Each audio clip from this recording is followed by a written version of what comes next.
Si terranno lunedì prossimo, il 26 febbraio alle 10 nella chiesa di San Giuseppe di Cassola, dove viveva, i funerali di Stefano Geller, il 51enne balzato agli onori della cronaca nazionale per la sua battaglia per il fine vita.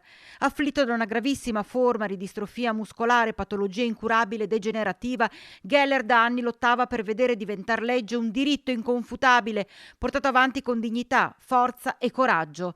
Dopo aver ottenuto l'ok dall'azienda sanitaria per il suicidio assistito, il 16 novembre scorso fu udito in quinta commissione regionale sanità per far sì che il Veneto, la sua regione, fosse la prima d'Italia ad attuare questa normativa.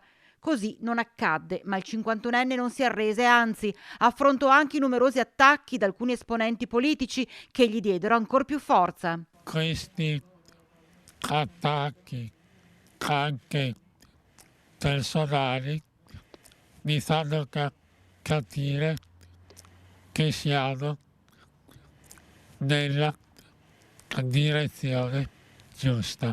Il suo esempio sarà uno sprone per chi credeva in questa battaglia. Questo passaggio sarà di stimolo per molti affinché chi deve, la Regione ma anche il Governo soprattutto, fare questa legge tanto richiesta venga finalmente fatta. È veramente uno scandalo che non sia stata fatta. Un uomo che ha dato anima e corpo per i diritti delle persone malate con disabilità, come ricorda il coordinatore della cellula Vicenza Padova dell'Associazione Coscioni, Diego Silvestri, che sottolinea il senso della grandezza del lavoro portato avanti da Geller, una battaglia politica sì, ma nel senso più alto e puro del termine.